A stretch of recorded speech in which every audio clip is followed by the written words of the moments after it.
Bon, ben on va recommencer donc autour de notre seconde session, intitulée donc « De la poétique à l'esthétique » et autour cette fois de Gérard Genette, comme un des parrains du Kraal.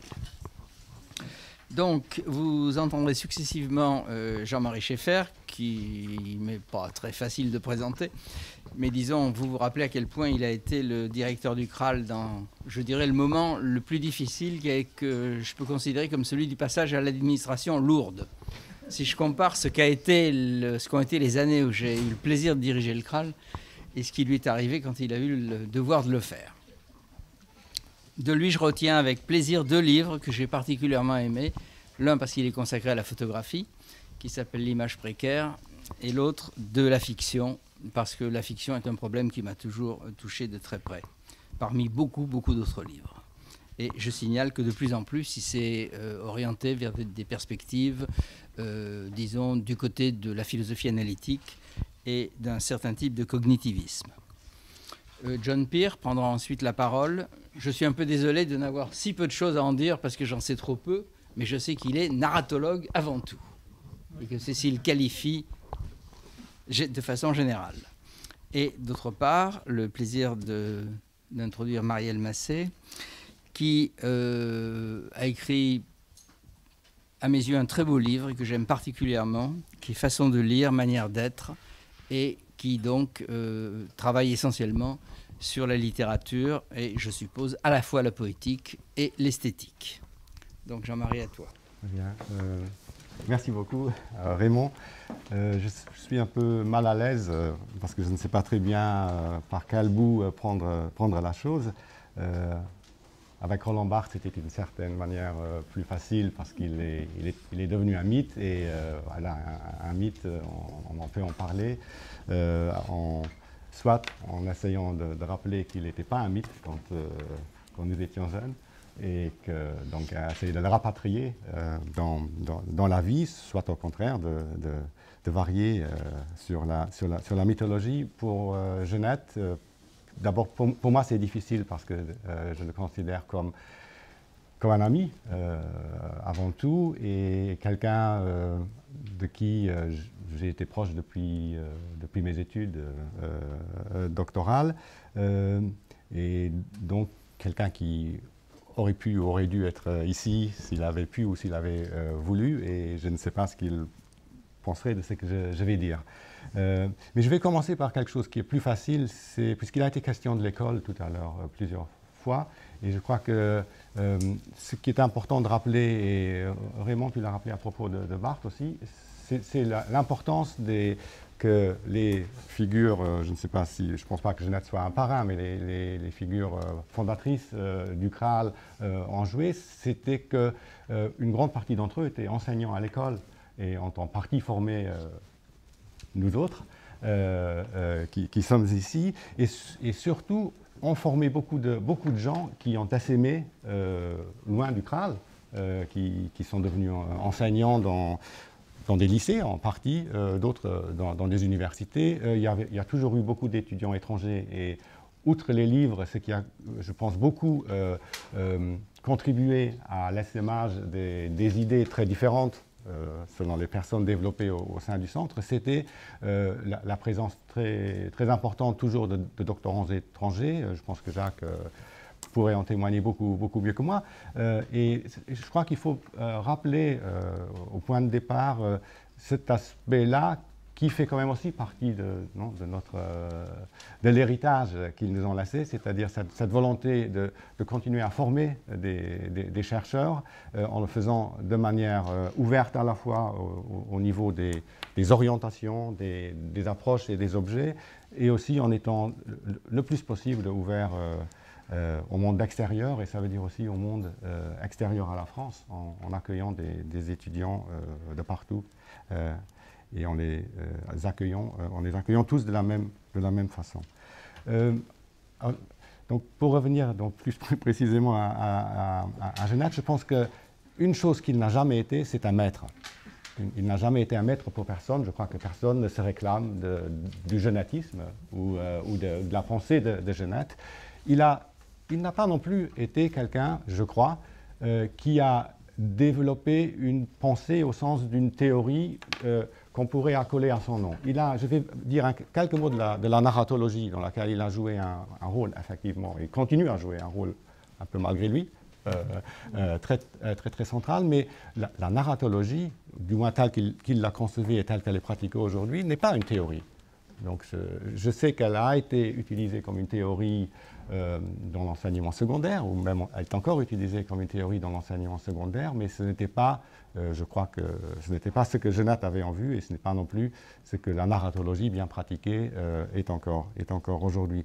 Donc, d'une certaine manière, j'ai dit que pour moi c'était difficile, mais vu l'objet dont je dois parler, c'est plus facile parce qu'il n'a jamais été un maître et on n'a pas besoin de se définir en fait par rapport à lui. Et je crois que même si ma relation est un peu particulière, je crois que ça vaut pour toutes les personnes qui ont soit suivi ses séminaires, soit lu son œuvre. Ce qui ressort le plus fortement, c'est qu'il se posait des questions, qu'il les posait de manière la plus sobre possible et qu'il essayait d'y répondre aussi de la manière la plus déflationniste possible en termes de présupposés généraux, en ayant toujours en vue que ce qui lui importait, c'était d'avancer. Alors, connaissance est un grand mot, mais je crois que c'était bien ça qui était son but, c'était de faire avancer la connaissance, ou du moins la compréhension de la littérature, et plus tard, plus généralement, des arts et de la relation esthétique.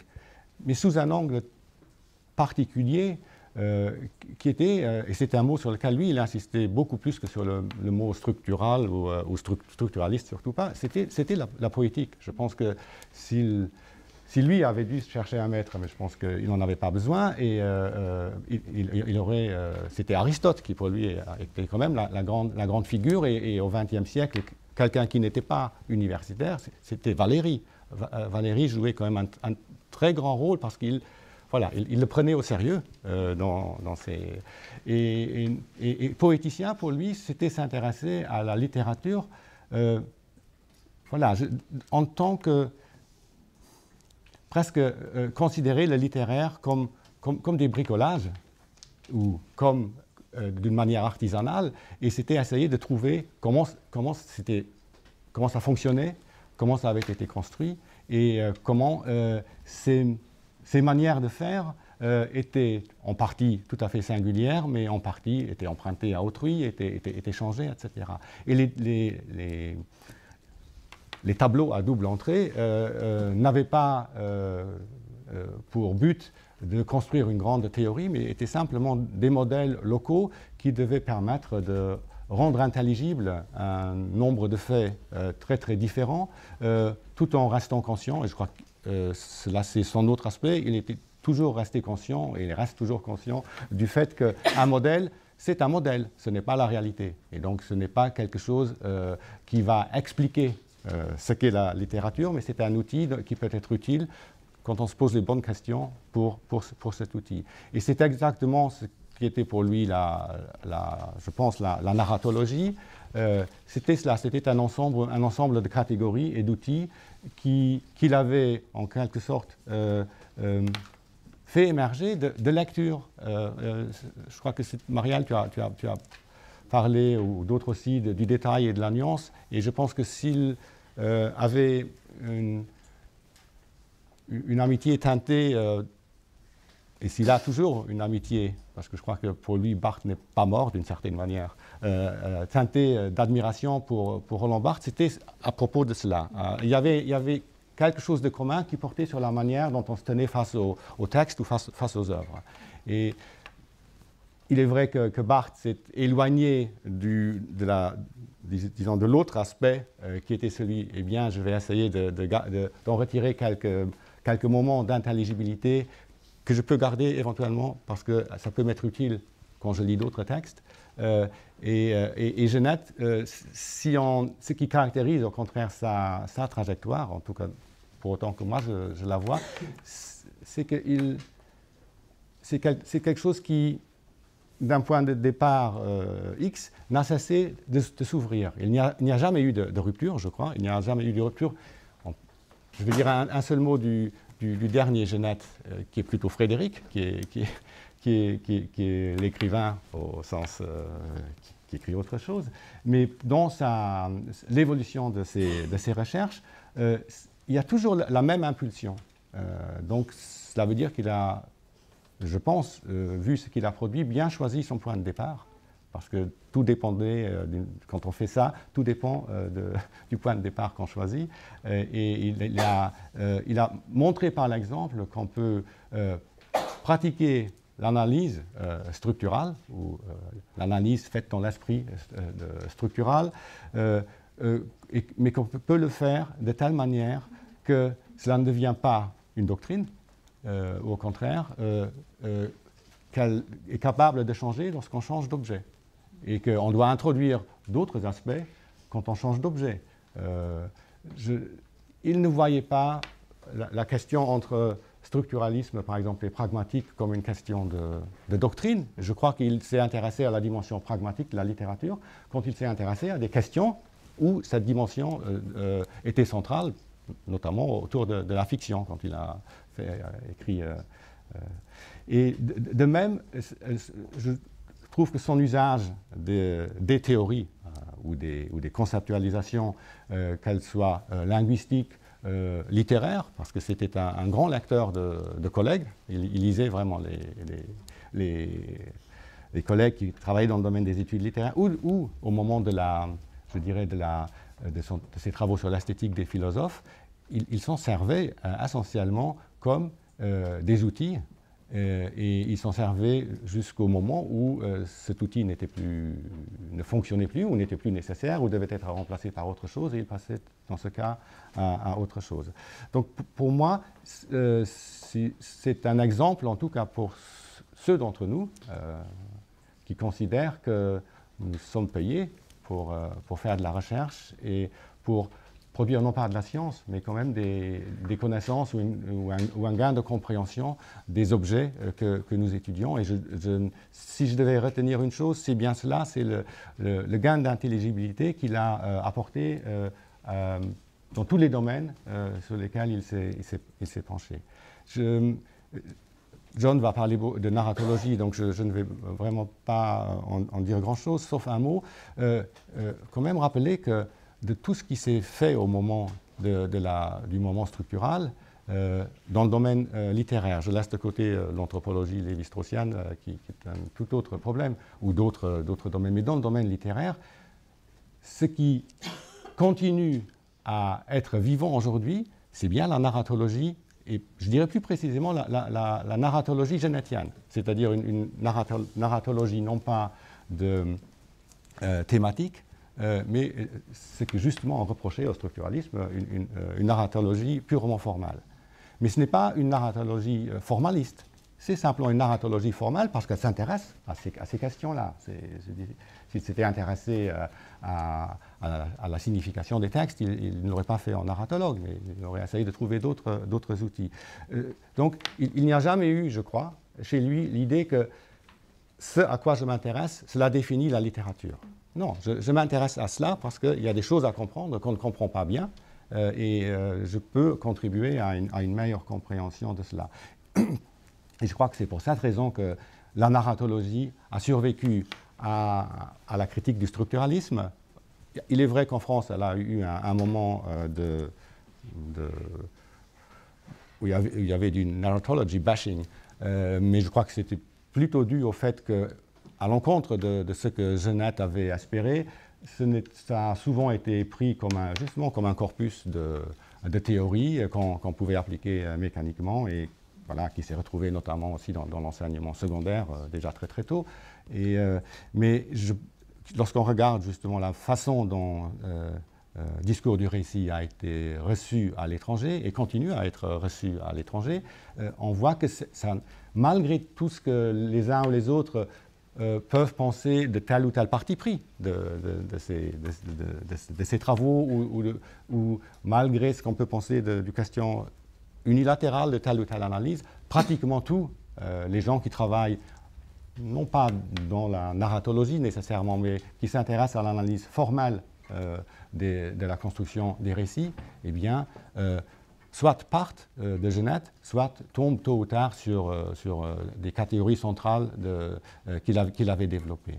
Et c'est vraiment un exemple pour moi d'un ensemble d'outils qui ont démontré qu'ils pouvaient être utiles au-delà de ce qui pouvait être leurs limites, qui sont la limite de tout ce que nous faisons, et qui sont dues au fait que nous écrivons à un certain moment de l'histoire et pas à un autre, dans un environnement qui est ce qu'il est, et qui nous influence aussi, sans même que nous nous en rendions compte.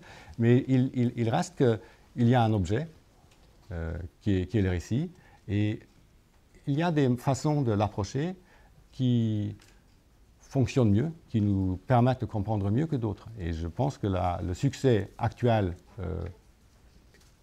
à l'étranger est tout à fait étonnant de ce pan-là de son travail est lié je crois,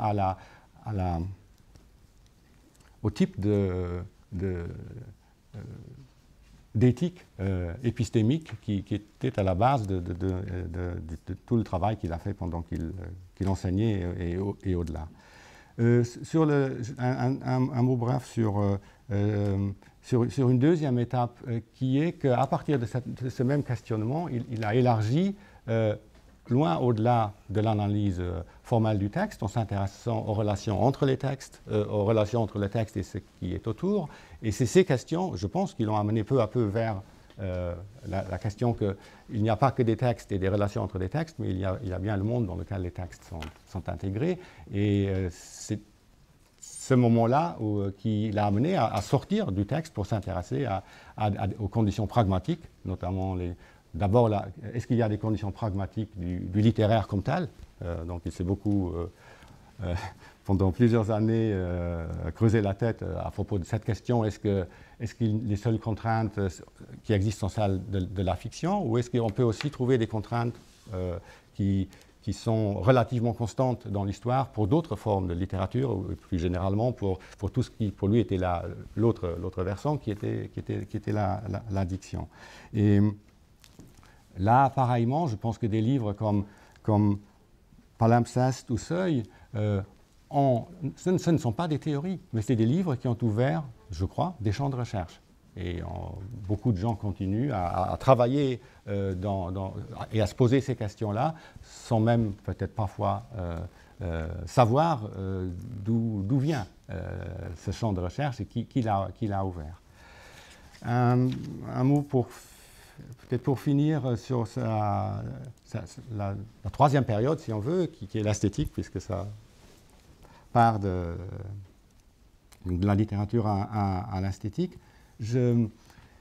C'est sans doute des écrits qui sont liés à une conjoncture intellectuelle un peu bizarre, qui était pas son travail, mais le fait, la réception de son travail autour de l'esthétique a beaucoup été conditionnée par cette constellation un peu particulière qui était les années 90 dans le domaine de l'esthétique philosophique, disons, pour aller vite. C'était un moment où on pouvait croire que l'esthétique philosophique qui en France avait été plutôt assoupie pendant plusieurs décennies, c'est-à-dire assoupie au sens où on continuait à travailler dans des traditions tout à fait respectables, mais qui travaillaient chacune dans sa direction, allait en quelque sorte trouver un nouvel élan sous la double impulsion à la fois de ce qui est déjà oublié, mais qui pendant 3 ans faisait beaucoup de bruit, qui était qu'il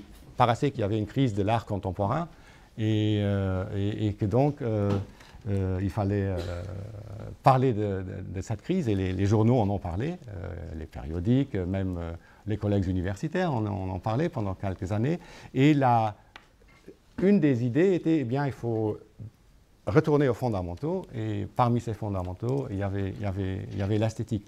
Il se trouvait que, dans le cas de Genette, il a abouti à l'esthétique indépendamment de tout cela, tout simplement parce qu'à partir du moment où il se posait la question d'une poétique générale, il devait s'intéresser à d'autres types d'art, et et aussi se poser la question de la relation que nous avons à ces objets, qu'ils soient littéraires ou autres. Et je pense que là aussi, il y a eu un élargissement de la dimension pragmatique, qui est pas le premier tome de l'œuvre de l'art, qui est plutôt une anthologie des œuvres, mais le deuxième qui s'intéresse à la relation esthétique. Et il faut rappeler que Genette a joué un rôle essentiel dans l'introduction de l'esthétique analytique en France. Il a essayé de faire publier Goodman, Le Seuil a refusé, donc c'est finalement Yves Michaud qui l'a pris dans sa collection chez Chambon, mais sauf erreur, ça c'est nouveau, c'est repris, c'est Eric qui l'a repris, Eric Wien. Je crois que ça a été repris en livre de poche, donc parce que en fait ça s'est très bien vendu et Goodman a été pendant 10 ans une des références, même à Beaubourg. On a organisé un colloque à Beaubourg. Et ce qu'il a réussi à faire, c'est d'introduire Danto en France. Il a réussi à faire traduire 4 œuvres d'Arthur Danto, d'ailleurs, qui vient de mourir il y a un peu plus d'un mois. Et il y avait je pense là aussi, c'était une rencontre peut-être de rythme qui était aussi. Il y avait une grande proximité entre Danto et Genette, parce que je crois que Danto est un peu dans la philosophie analytique ce que Genette était par rapport au structuralisme, c'est-à-dire quelqu'un qui avant tout s'intéresse aux outils qui l'aident à avancer dans sa propre tentative de comprendre les choses, plutôt que quelqu'un qui s'intéresse à la question de savoir est-ce que si je dis ceci, je suis encore dans les clous, ou est-ce que je sors des clous, et est-ce que si je sors des clous, je dois ou je ne dois pas lancer une grande enquête de critique épistémologique pour savoir si j'ai le droit de dire ça sans remettre en question tel ou tel de mes convictions de départ. Moi, je pense rétrospectivement que donc sur cette décennie, que l'œuvre de l'art est l'ouvrage le plus important qui a été publié dans tout ce champ. Et je suis convaincu que c'est un livre, ou un double livre, qui trouvera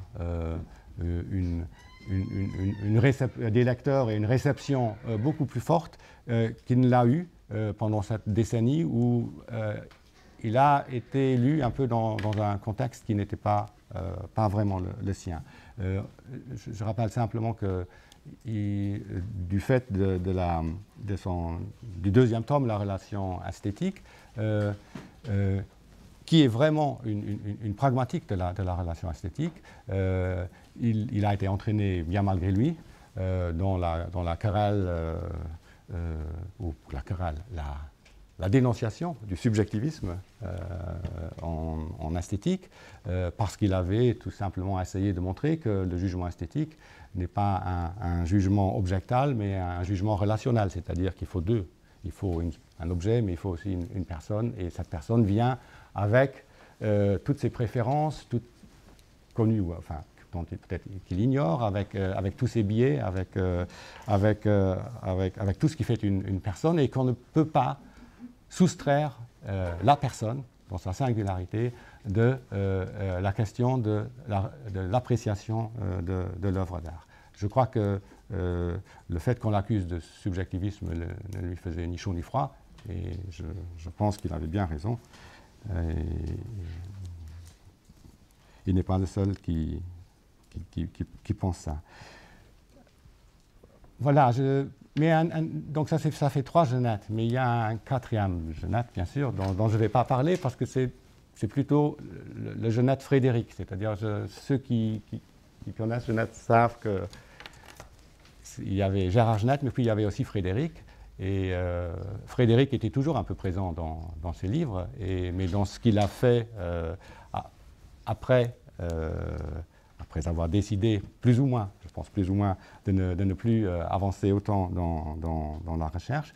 Donc ces livres autobiographiques, disons-le comme cela, c'est bien Frédéric qui a écrit ces livres, et il a, là encore,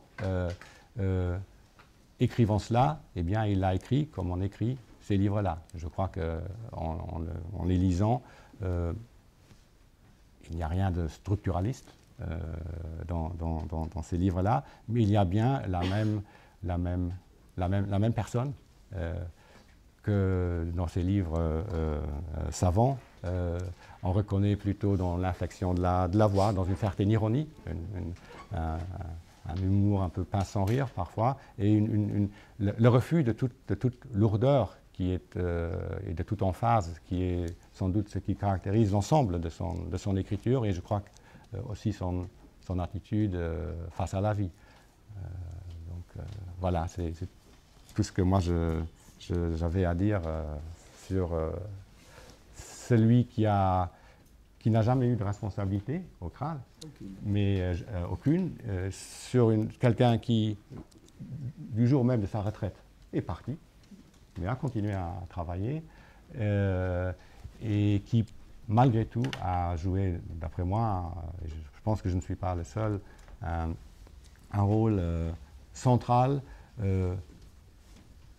au sein du CRAL, mais au-delà du CRAL, je pense au sein de l'école, parce que pendant une bonne vingtaine d'années, il a été le littéraire, avec Jacques, mais Jacques c'était dans une autre dimension, mais il était celui où on pouvait toujours se dire, mais qu'est-ce qu'un littéraire fait ici? Et il l'était parce d'une toute autre manière, il a maintenu non pas l'héritage, mais je dirais la singularité qui avait été celle de Roland Barthes dans ce concert très compliqué qu'est l'école. Et je crois qu'en ce sens-là, il a été très très important aussi pour l'école. Voilà. Merci Jean-Marie. Mais en fait, je vais vous parler de Gérard Genette et la poétique ouverte, hein, pas particulièrement de la narratologie, mais un peu de la place de la narratologie dans l'ensemble de ses écrits.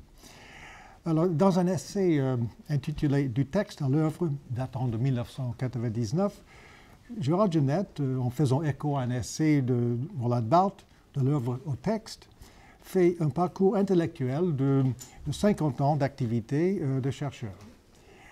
Il y récapitule les grandes étapes de ses recherches, identifiant les différents objets de ses enquêtes, les postulats adoptés et l'évolution de ses réflexions.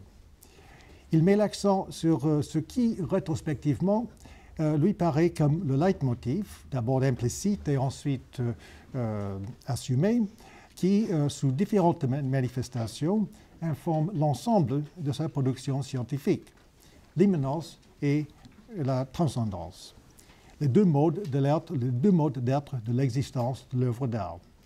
Par immanence, Genette entend les relations internes du texte ou de l'œuvre d'art, sa clôture. La transcendance, par contre, et je cite, recouvre toutes les manières, fort diverses et nullement exclusives les unes des autres, dont une œuvre peut brouiller ou déborder la relation qu'elle entretient avec l'objet matériel ou idéal en laquelle, fondamentalement, elle consiste. Tous les cas où il s'introduit une sorte de jeu entre l'œuvre et son objet d'immanence. Fin de citation. Genette propose un parcours de ses travaux qui serait à la fois synchronique, mettant l'accent sur la cohérence théorique, et diachronique, une reconstitution du cheminement chronologique de ses travaux. Mais je me demande s'il ne serait pas également intéressant de s'interroger sur une éventuelle lecture à rebours, pour ainsi dire, une lecture qui, à partir des écrits récents, cherche à mettre en perspective les travaux plus anciens. Sur le plan synchronique, Genette passe de la critique et notamment de la lecture immanente des œuvres pratiquées par la nouvelle critique, à la poétique, une théorie générale du champ littéraire qui étudie les traits plus ou moins permanents du fait littéraire, traduisant donc une étape vers la transcendance du texte et dès les premières publications. Outre les travaux consacrés à un réexamen de la rhétorique, il entreprend des recherches en narratologie dont il est généralement considéré comme un des principaux fondateurs.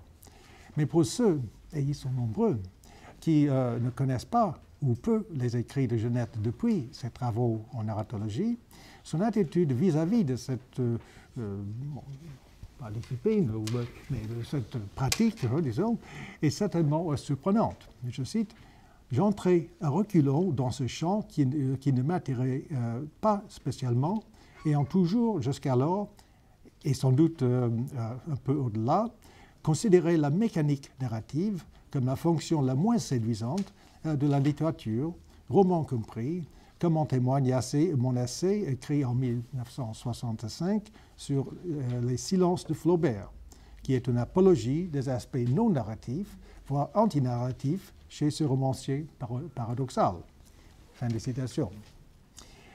Quoi qu'il en soit, discours de récit et nouveau discours de récit, qui développe une approche formelle ou modale de récit plutôt qu'une théorie thématique ou une logique du contenu narratif, compte toujours parmi les études les plus influentes de la narratologie française.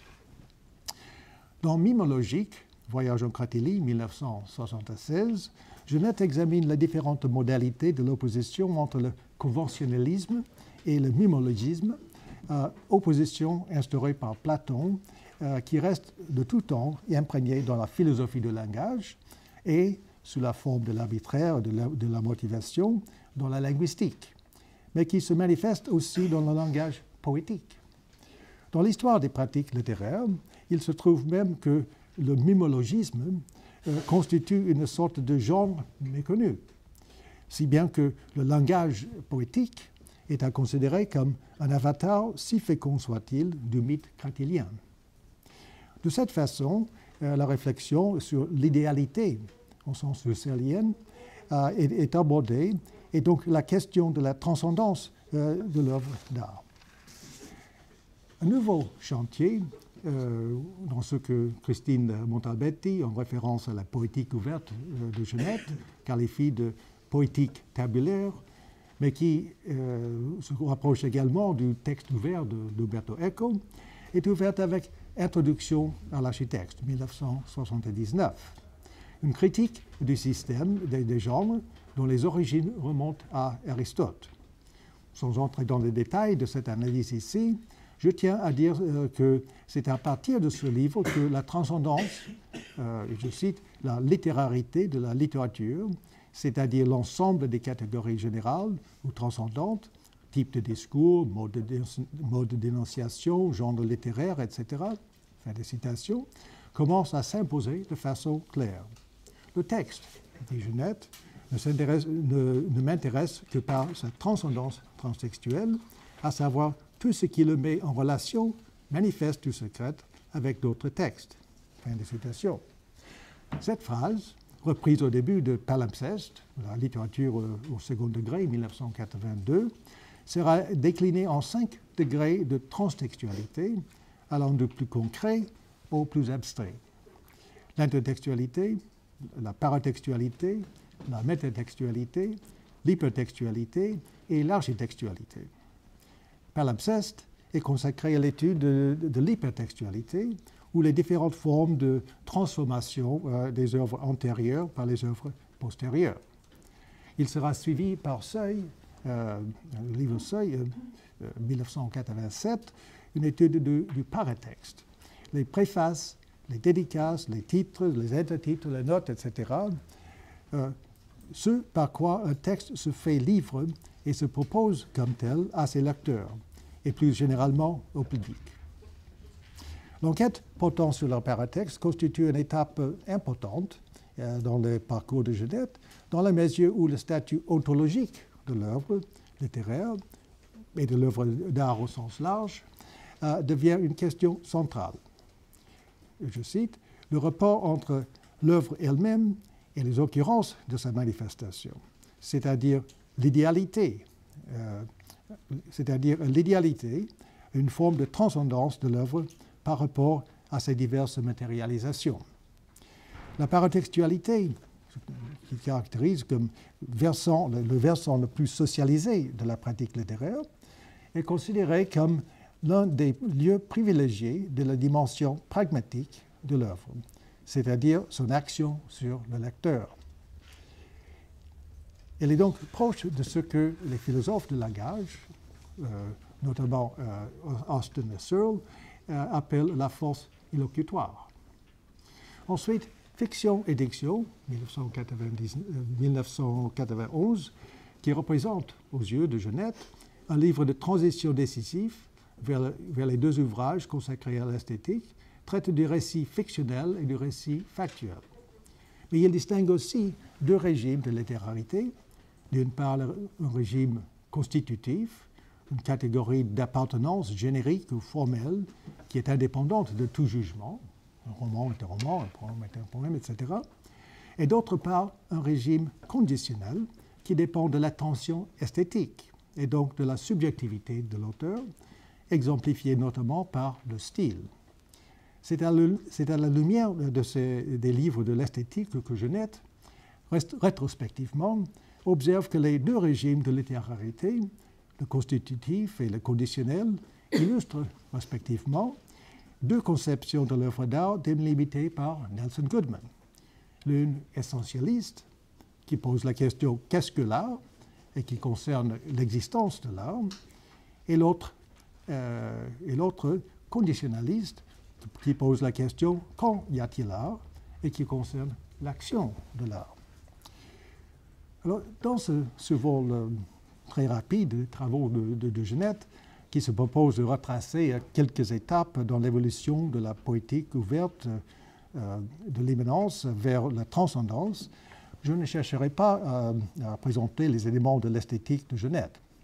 Je tiens plutôt à revenir à l'idée, déjà énoncée, d'une lecture à rebours de ces travaux, ou de toute façon l'amorce d'une telle lecture, en citant d'abord la définition provisoire de l'œuvre d'art, suivie de la définition du récit. Je cite, « Une œuvre d'art, dit Genette, est un objet esthétique intentionnel, ou, ce qui revient au même, une œuvre d'art est un artefact ou produit humain à fonction esthétique. » Fin de citation. Quant au récit, il se définit par l'acte de raconter un événement ou une action, quel que soit le contenu de cet événement ou de cette action. Fin de citation. Sans se plonger dans le détail, on voit bien que la définition de récit relève d'une littérarité constitutive et donc essentialiste. Elle répond à la question « qu'est-ce qu'un récit ?» On est évidemment tenté d'aller un peu plus loin et de poser la question « quand y a-t-il récit ?» Pourtant, la narratologie de Genette, qui se propose traiter de traiter le récit comme le développement donné à une forme verbale, fin de citation, cette définition ne semble pas nous fournir des éléments de réponse à cette question. Quand y a-t-il récit? D'ailleurs, les deux ouvrages consacrés à l'esthétique ne traitent pas des problèmes du récit et ne semblent pas nous aider non plus. Il me paraît néanmoins que la définition de l'œuvre d'art et le développement qui lui est donné contiennent quelques pistes de réflexion permettant de contempler une réponse possible à la question « quand y a-t-il récit ?» mais que ces pistes de réflexion implicites manquent un nom, la narrativité. La narrativité, peu discutée à l'époque de la narratologie structuraliste, s'est imposée progressivement depuis cette époque pour devenir un des concepts clés de la recherche en théorie narrative, la clé de voûte, pour ainsi dire, du récit. En gros, la narrativité correspond à la sémiosis narrative, à l'action du récit, si bien que le récit peut être considéré comme le produit des forces de la narrativité.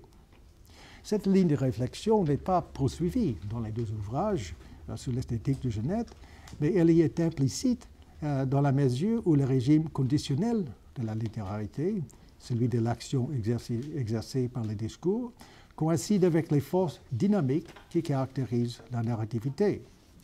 Tout comme la transcendance textuelle, la narrativité repose sur le jeu entre l'œuvre et son objet d'immanence.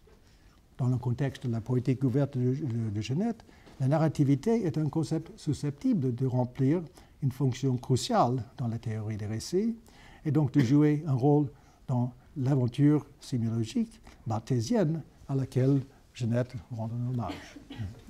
Merci.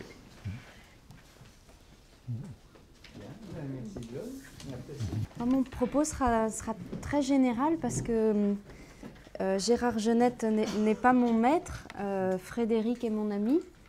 Et Frédéric est mon ami en grande partie parce que Gérard Genette n'est pas mon maître.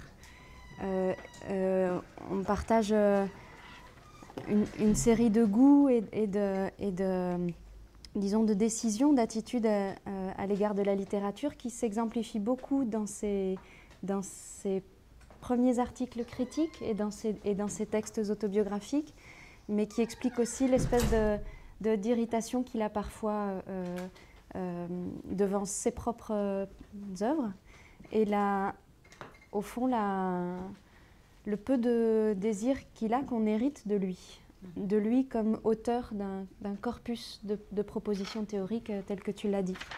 Donc je choisissais aussi de parler plutôt à une certaine distance de son travail parce que je pensais qu'il serait peut-être là et je sais qu'il n'aime pas qu'on parle de lui. En tout cas, la façon dont j'aimerais rendre hommage au travail considérable de Gérard Genette, mais aussi de Barthes, et ça sera pour la même raison, tient en quelques mots, essayons d'hériter de la poétique. Sachons hériter du moment poétique de notre discipline littéraire, aujourd'hui très facilement écarté. Et je choisis donc moi aussi, comme Jean-Marie, le mot de poétique, qui est le mot de Valéry, qui est le mot de Barthes, qui est le mot de Genette, pour qualifier cette attention aux formes qui m'importe et qui me semble être un des foyers de la façon dont Genette a saisi les œuvres. La littérature est devenue un objet privilégié pour beaucoup de disciplines, mais elle est rarement, cependant, considérée comme le lieu même de la réflexion que l'on porte avec elle ou que l'on engage avec elle. Il faudrait pour cela une plus grande confiance dans l'approche littéraire de la littérature et une reconnaissance de la dignité sociale des études de lettres ou même des questions littéraires. Et puis surtout, la conviction que la valeur de pensée de la littérature gît avant tout dans le fait qu'elle soit un art de la parole. Pour Genette, ça a été le point de départ bien choisi dont Jean-Marie a parlé. Et pour Barthes, ce désir de défendre la place de la littérature dans la société contemporaine était indissociable de ce qu'il nommait lui-même comme un souci de la phrase.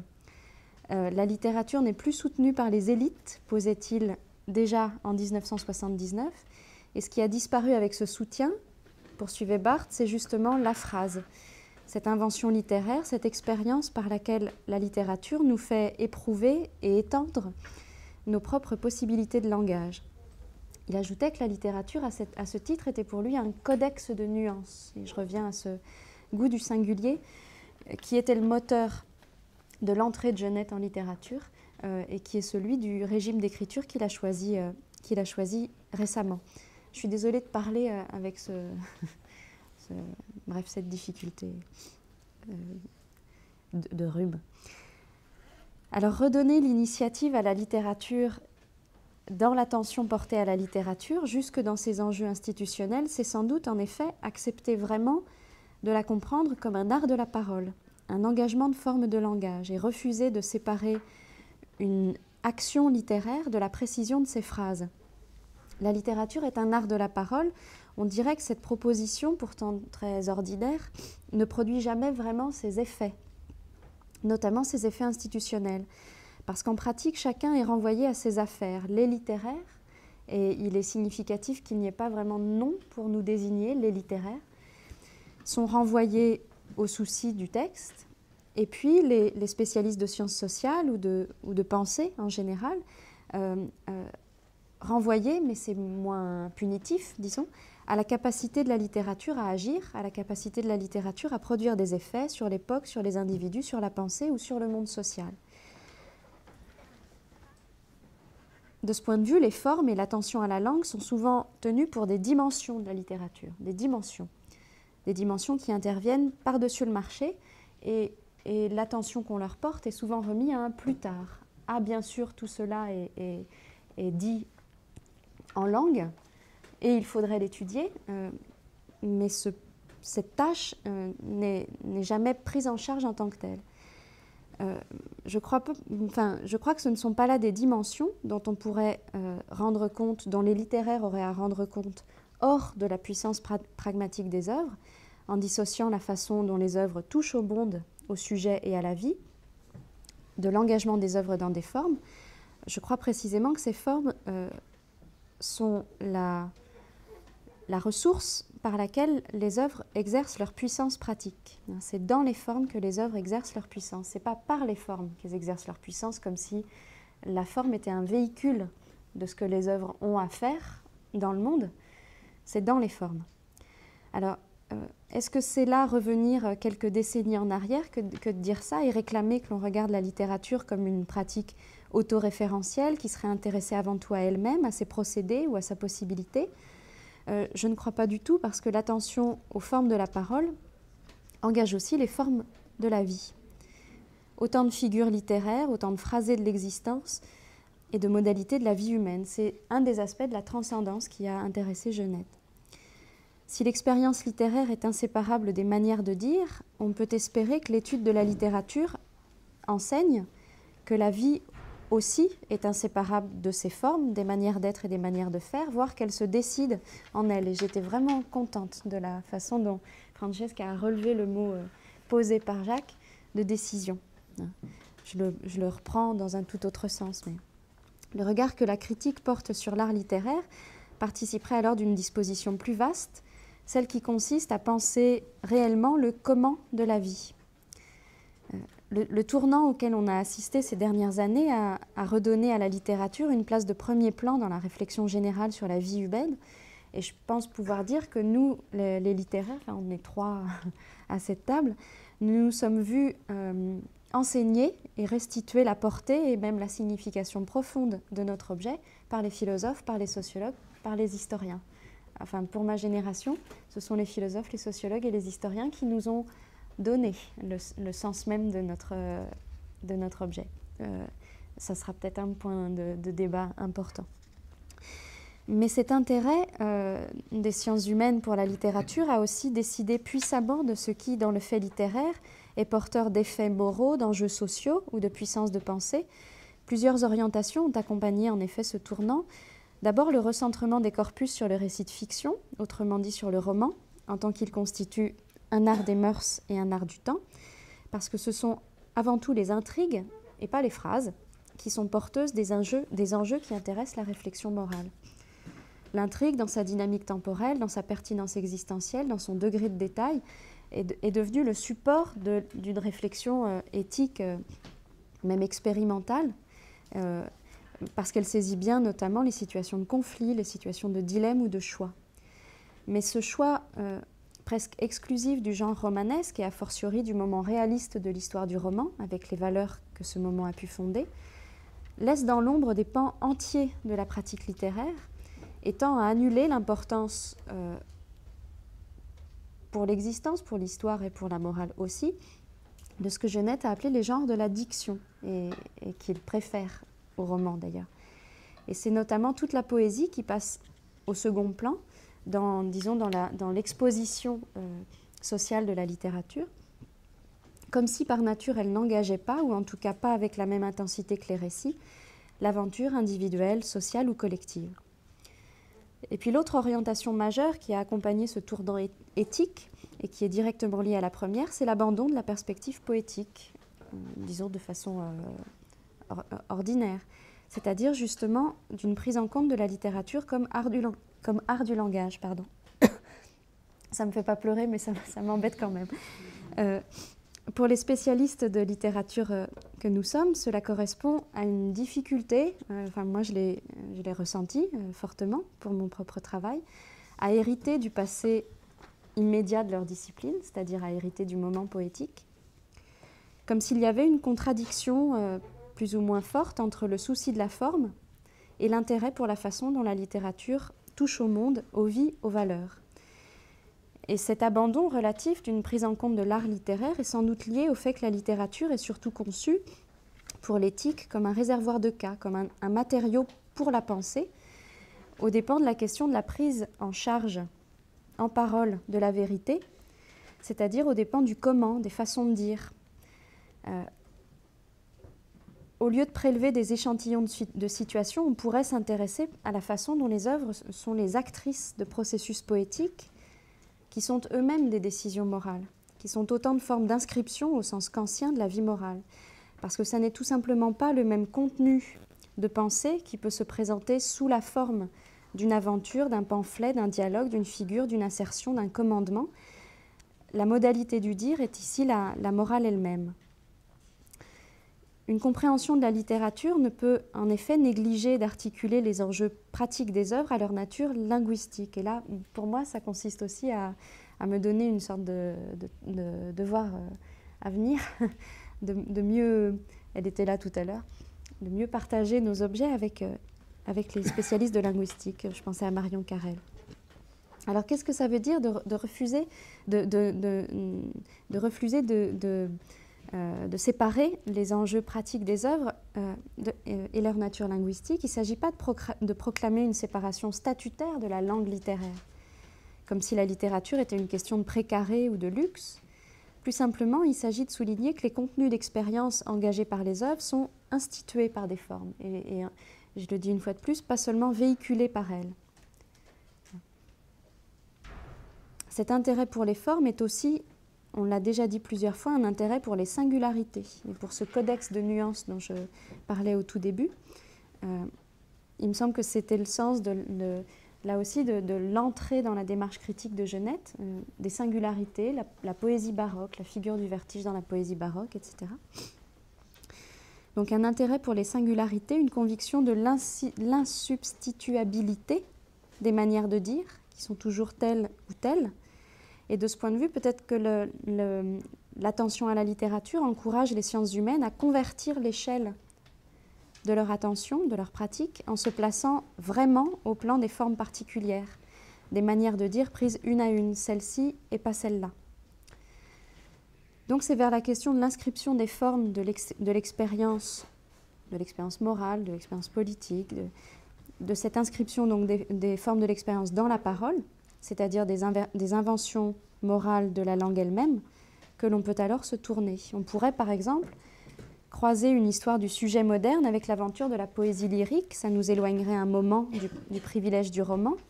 Michaud inscrivait les paradoxes de toute individuation dans des impératifs et dans des divisions pronominales surprenantes, très inventives.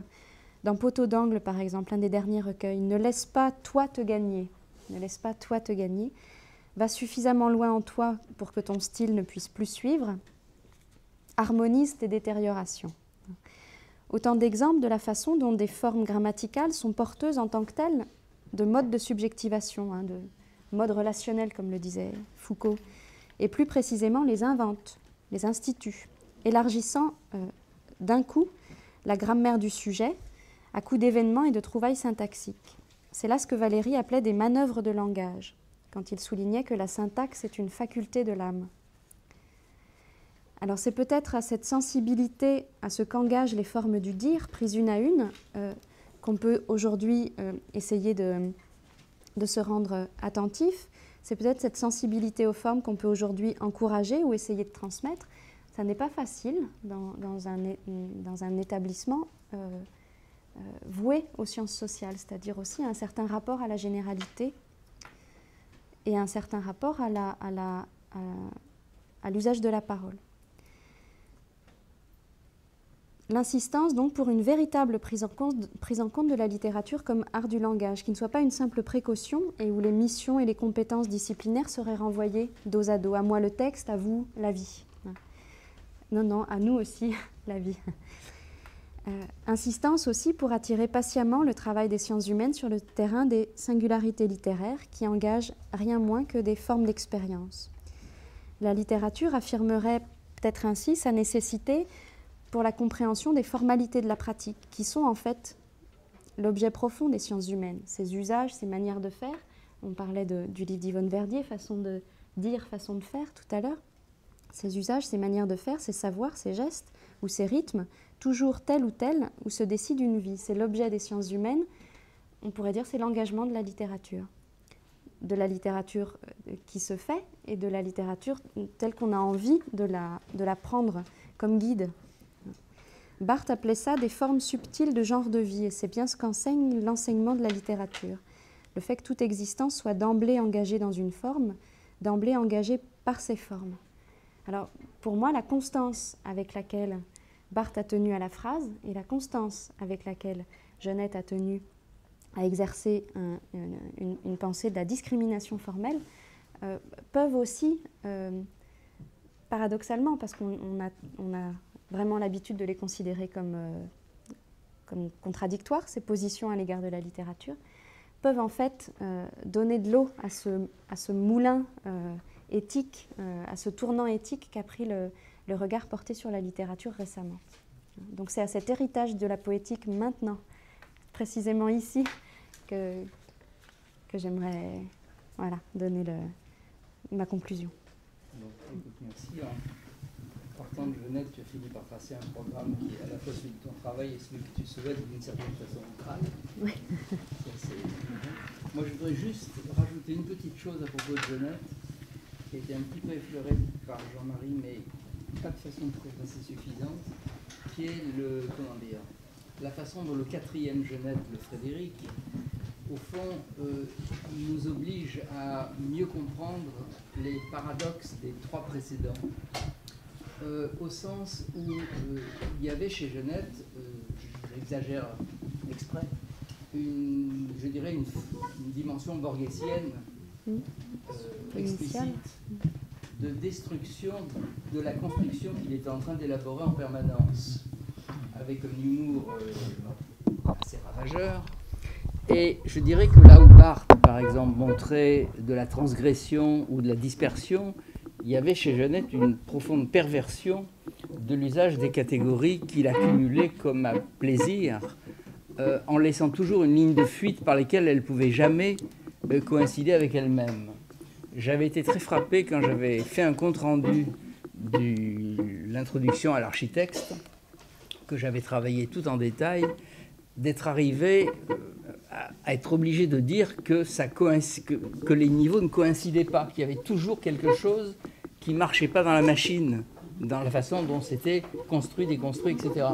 Et Genette avait été très frappé par mon texte, et on avait commencé une correspondance, qui s'est assez vite arrêtée quand même, mais sur la façon dont les choses ne pouvaient jamais se clore, je veux dire. Hein. Et moi, ça me frappe énormément chez Genette, la dimension qu'on pourrait dire fictive de catégories qui n'en sont pas moins efficientes, sérieuses, etc., mais qui sont toujours quand même posées comme des objets de doute et de fiction, je veux dire. Oui, effectivement. Non, mais ça me paraît très, très, très important par rapport à la tentation un peu positiviste qu'on pourrait avoir par rapport à ces constructions. Et son ironie à lui, dans les trois livres à partir de Bardadrac, me semble, disons, s'il n'avait pas été porté par cette force-là pendant tout le reste de son œuvre, il n'aurait pas pu écrire Bardadrac. Mais Bardadrac rétroagit sur l'ensemble de la façon dont on doit lire Genette, je pense. Voilà, c'était juste pour insister sur ce point. Oui, moi, je crois que ceux qui ont assisté au séminaire ont bien pu marquer ces mouvements. J'avance, et puis je recule, mais au sens où, surtout... Et je débotte en touche. Et je débotte en touche, donc il y a toujours ça. Je pense que d'instruction est un peu fort, je crois, comme mouvement. Mais il y a cette façon de ne pas... On produit des catégories, mais on n'adhère pas aux catégories. C'est-à-dire, voilà, parce que le problème, c'est qu'à partir du moment où on adhère à ces catégories, voilà. Et il a pratiqué ça toute sa vie, et c'est vrai que ça fait que dans les tableaux à double entrée, bon, il y a toujours quelque chose qui coince, c'est vrai. Mais voilà, c'est pas... D'une certaine manière, c'est pas important pour le tableau, parce qu'il fonctionne comme un bricolage, mais c'est important pour comprendre effectivement l'éthos de la personne qui l'a fait. Et qui n'essaie pas après de dire, bon, d'accord, il y a quelque chose qui manque, laissez-moi le temps, je vais vous le rendre plus parfait. Merci beaucoup pour vos interventions qui m'ont... que je pense vraiment fondamentale dans la mesure où il y a un héritage génétien, et cet héritage au sens peut-être pas très positif du terme, c'est l'héritage scolaire. Alors il ne faut pas exagérer non plus, ça n'est pas totalement négatif dans la mesure où, heureusement, que ces tableaux à double entrée qui ont été en quelque sorte encastrés, figés, sédimentés, pétrifiés par l'institution du secondaire, ont quand même été là pour que les enfants abordent la littérature autrement, mais ça a été aussi un peu destructeur, je dirais, et ça Jeunette en souffre énormément, ça a été destructeur pour le plaisir du texte, et c'est dommage, et je crois que c'est très important de rétablir à quel point c'était des outils et pas des recettes. Voilà, c'est ce qui a été dit, mais je le redis, et ce serait important que les enseignants soient attentifs à ça. La deuxième chose sur laquelle je voulais revenir, c'est sur cette question de manière de dire qu'a abordé Marielle, que je trouve très juste dans la mesure où, par exemple, Jeunette trouve chez Proust notamment avec la question du langage indirect, avec la question du mensonge comme une forme verbale qui est charnellement inscrite dans le corps de quelqu'un, hein. Le mensonge comme un afflux de sang aux joues d'Albertine. Ça montre que le mensonge, qu'est-ce que c'est ? C'est une fiction, c'est une invention, c'est une mise en intrigue, hein, primaire, hein, je dirais, orale, immédiate, pas très bien fabriqué par tous ces menteurs et ces menteuses proustiens qui ne cessent de parsemer son œuvre. Mais en tout cas, c'est peut-être une des formes verbales primaires incorporées dans une manière de dire. Tu vois ce que voilà, au sens extrêmement charnel du terme. Pour faire un pont entre ce que tu as dit et la poétique ouverte, on peut reprendre la notion de Valéry, justement dans son livre sur la poétique, de désordre, c'est-à-dire quelque chose qui est un mouvement naissant, qui ne peut pas être capturé, qui n'a pas d'origine, et donc qui n'a pas de fondement, donc qui ne peut être qu'absolument singulier.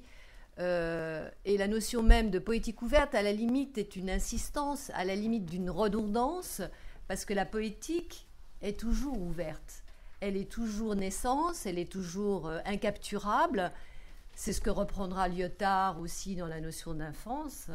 Mais il y a la notion d'indomptable, donc de quelque chose qui ne peut pas être capturé, reproduit, et qui est fondamentalement singulier, donc une manière.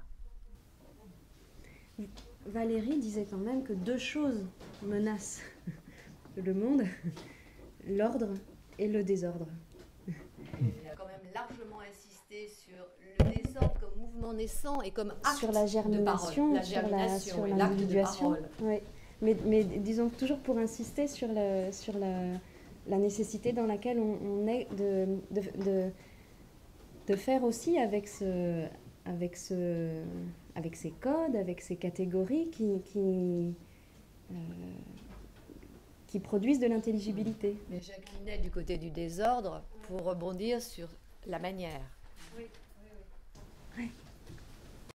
Et non, rien de très nouveau, mais juste pour rebondir sur ce qui a été dit et sur ce qui a peut-être été exagérément opposé entre Frédéric et Gérard.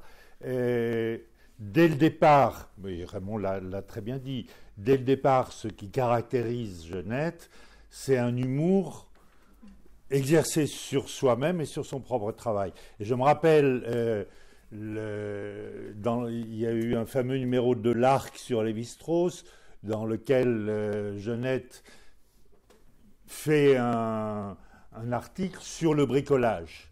Et le bricolage, c'est précisément ce que Marielle vient de dire. C'est que c'est à la fois n'importe quoi, mais c'est un n'importe quoi qui fait système et qui donne une intelligibilité à un moment donné. C'est-à-dire qu'à la fois, ça clôt, c'est un ordre, et en même temps, c'est un ordre qui n'a pas de véritable clôture, parce que c'est du n'importe quoi organisé. Et donc, on a cette phrase valérienne paradoxale dans cette reprise par Jeunette du concept de bricolage chez Lévi-Strauss dans ce texte assez fondateur, je crois, pour la lecture qu'on peut avoir du travail de Jeunette. Je voulais juste dire une dernière chose pour sur cette idée de ne pas séparer les deux dimensions formelles et l'efficacité.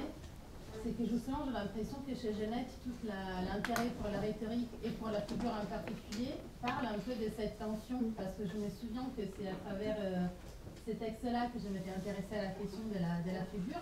J'ai été étonnée d'à quel point il y avait beaucoup d'idées qui étaient engagées, mais on tombait toujours sur le paradoxe d'une forme qui n'existait pas si elle n'était pas reconnue. Et où finalement son efficacité et son existence formelle continuaient, j'avais l'impression, à être perçues comme de dimensions problématiques. Et tout l'effort était effectivement d'arriver à penser ensemble ce rapport entre un travail formel et quelque chose qui n'est efficace que si cette forme est reconnue comme telle, enfin, dans la spécificité justement de sa forme même. Et ça reste une question, à mon avis, encore compliquée et que je n'ai pas du tout l'impression qu'il soit facile et qu'il y a le problème de la rhétorique plus en général, je trouve.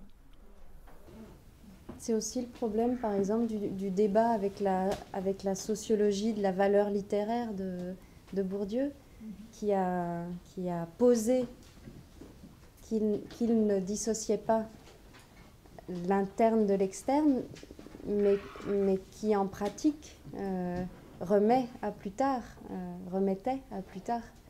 l'attention à la forme, et qui en fait n'a pas réglé cette difficulté dans laquelle on se trouve tout le temps, et que je trouve qui conduit à jouer les disciplines les unes contre les autres et à mettre un petit peu la discipline littéraire du mauvais côté de la barrière, en fait. Il me semble, hein. Mais peut-être que justement ceux parmi vous, les philosophes qui s'intéressent à la littérature et qui en font même le cœur de leur démarche, peut-être vous avez envie de dire les choses autrement.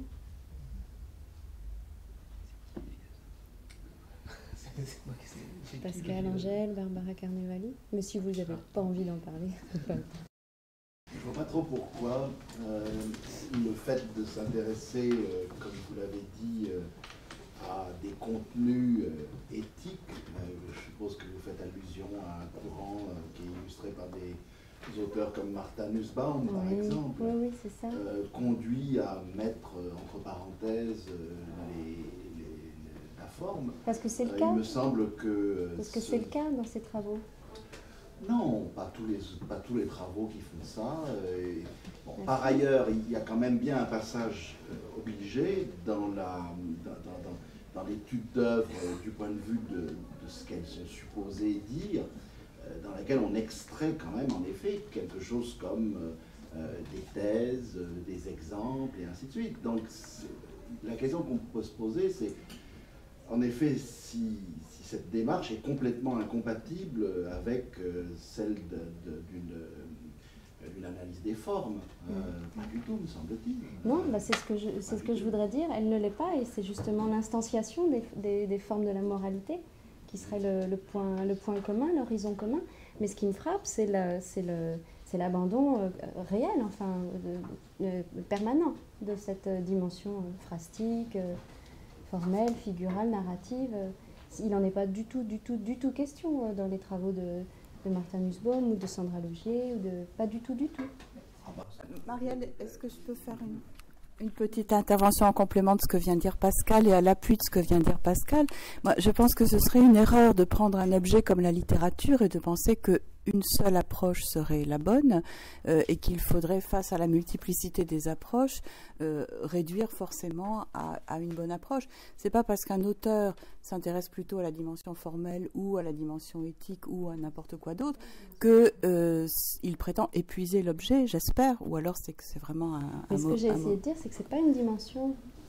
C'est pas une dimension, c'est l'instanciation de ce qu'on cherche quand on s'intéresse en termes moraux à la littérature. C'est pas une dimension, le langage.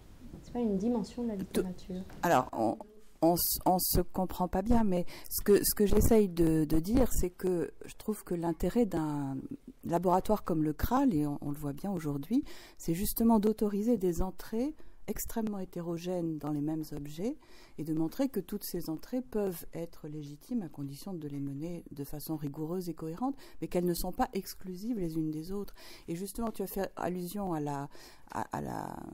l'impasse bourdieusienne sur cette question de on finira bien par pouvoir faire la sociologie des formes comme on fait la sociologie des contenus. Je pense que c'est typiquement une impasse liée à cette volonté hégémonique de penser qu'il y a une façon englobante de pouvoir traiter un objet. Les objets sont multiples et donc le fait d'accepter la pluralité des entrées, c'est la meilleure façon d'être respectueux envers ces objets. Donc je ne pense pas qu'il faille regretter qu'on ne fasse pas de formalisme quand on fait du contenu ou inversement.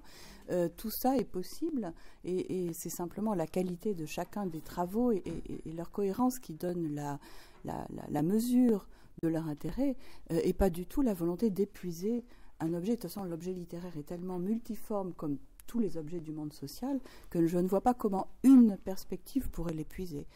Sinon, c'est qu'on est dans un projet hégémonique et je pense que ce n'est pas forcément une bonne chose. Et ce que j'aime au Kral, justement, c'est qu'il déconstruit de fait toute prétention hégémonique sur ces objets. Puisque si on prend la multiplicité des façons dont les différents chercheurs du Kral ont traité les objets, que ce soit la littérature, l'art, le cinéma, etc., on voit bien que de fait, ces objets acceptent des façons de les aborder parfaitement hétérogènes, et c'est ça qui fait à la fois la richesse de ces objets et la richesse de ce type d'attitude face à la recherche. Bien sûr, dit en termes d'approche et d'attitude, on ne peut que... et je pense que c'est ce qu'on essaye de favoriser aussi, même en termes institutionnels. Ce sur quoi je veux insister, c'est que ce qui s'est perdu avec la confiance dans le geste poétique, parce qu'en fait, il ne faut pas, je pense, se voiler la face pour les littéraires, il y a une vraie difficulté à garder à l'esprit 30 ans d'histoire de notre discipline. Il y a eu une façon de lui tourner le dos. Et il me semble que ce qu'on peut affirmer, ce que moi j'ai envie d'affirmer, c'est que la dimension formelle ne relève pas d'un choix d'approche. Elle n'est pas une dimension. Elle est consubstantielle à l'objet et à son sens. Alors il ne s'agit pas de dire qu'il faut avoir une approche formaliste, mais simplement suggérer que toute réflexion, quelle que soit son approche sur la littérature, ne peut pas remettre comme une patate chaude aux mains de ceux qui seraient les formalistes le souci de l'instanciation. On peut en dire la même chose de la dimension du contenu. Oui, mais c'est pour ça que je ne cesse de dire qu'il faut essayer de réunir en fait les... Je ne suis pas tout à fait d'accord avec toi parce que je pense qu'on peut aussi faire du bon travail sans avoir une visée univoque, sans avoir une visée de totalisation. Même si l'objet se présente même comme global. En tout cas, voilà, moi je suis parfaitement satisfaite avec des approches partielles. Et je ne suis pas certaine que la visée de totalisation soit forcément la seule façon d'aborder la question du travail de recherche. Mais je ne cherche pas à parler de totalisation, mais à insister sur cette idée que le langage n'est pas une dimension de l'œuvre. Même que le contenu. On est d'accord ? C'est comme la théorie du signe, signifiant, signifié. On ne peut pas faire l'un sans l'autre. Cela étant dit, on peut parfaitement étudier le signifiant, on peut parfaitement étudier le signifié, tout en sachant que le signe s'est fait de l'interrelation des deux de façon parfaitement indissociable. Peut-être. Parce que oui, je suis troublée que ce soit traduit en termes de totalisation, d'hégémonie. Mais ça fait partie de la difficulté de cet héritage, sans doute. Oui, pour prendre part à ce débat, disons que je serais plutôt d'accord avec la préoccupation énoncée par Marielle, à savoir que certes il y a des divisions disciplinaires, certes les objets peuvent être abordés selon des perspectives théoriques différentes, mais le risque c'est d'oublier que l'objet en tant que tel il est un. Alors, que l'on revienne à la notion de totalisation qui a émergé là dans le dialogue, Bon, je ne sais pas, le mot a beaucoup vieilli, la posture sartrienne qu'il avait illustrée de la manière la plus éclatante dans la tentative du Flaubert, justement, où il y avait un vrai souci de la phrase aussi, de cette dimension-là.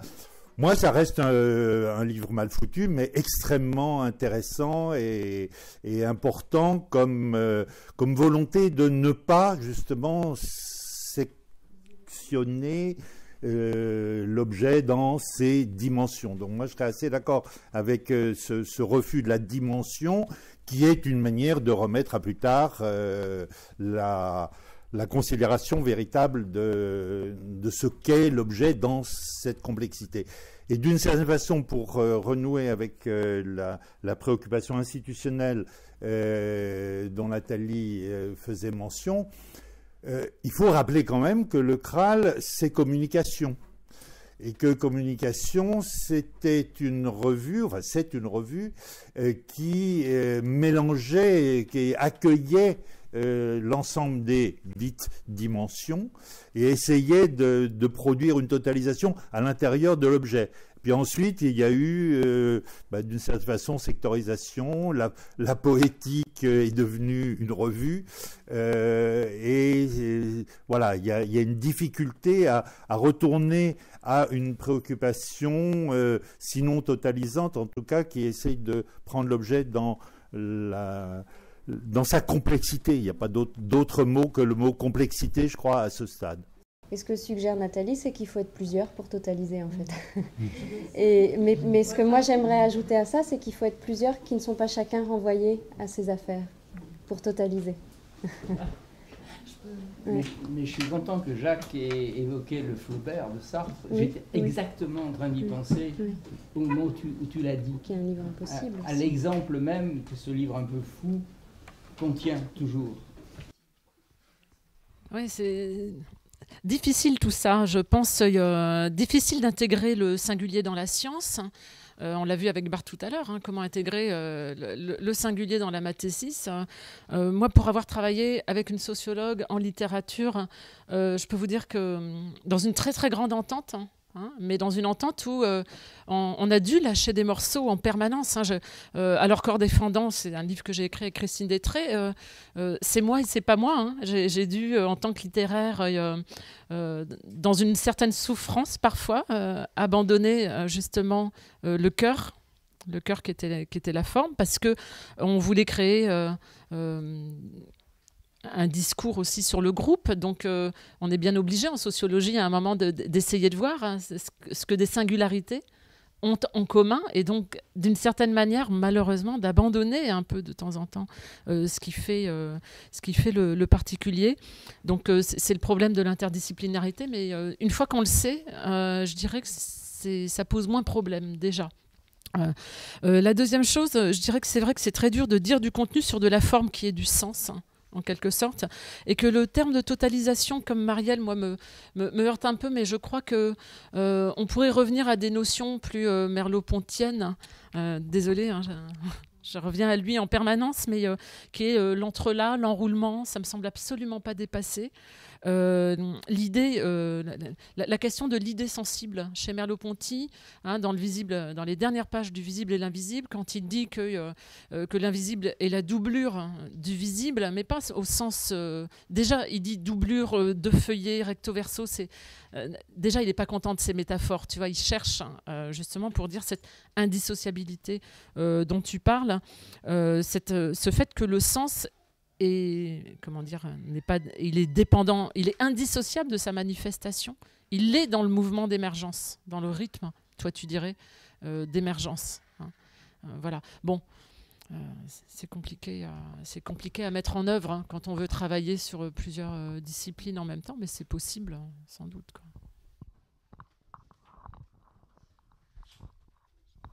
Comme je ne suis pas littéraire, je suis très étonné que vous soyez en souffrance à ce point. Mais peut-être qu'une bon, on a surtout parlé de littérature, et c'est vrai que Jeannette a essentiellement travaillé sur la littérature, mais dans sa dernière période, il a quand même travaillé beaucoup sur l'esthétique et sur les œuvres d'art en général, et que peut-être une manière pour lui de sortir un peu de cette complication inhérente, effectivement, peut-être plus aux études littéraires ou à la littérature qu'à d'autres formes d'art. Donc peut-être que aller un peu voir du côté de ce qu'on peut dire des autres types d'art pourra donner lieu à des ouvertures et permettre de sortir de ce face-à-face un peu entre soit on m'enferme dans ma discipline, soit je dois en quelque sorte passer le relais à l'autre qui va me dire ce que je fais réellement ou ce qui est réellement mon objet. Je pense que peut-être dans d'autres formes d'art et d'études consacrées à d'autres formes d'art, les relations sont plus... J'espère. Mais pas. Je pense qu'il concerne les études de cinéma ou d'image en général. Les relations ne sont pas tendues entre les Non, pas tendues. Non, je dis pas tendues les relations. Je dis que ce soit vu comme une souffrance interne à la... C'est juste qu'il est difficile d'avoir un objet réellement partagé, commun. Une question qui soit pertinente pour tous, en fait.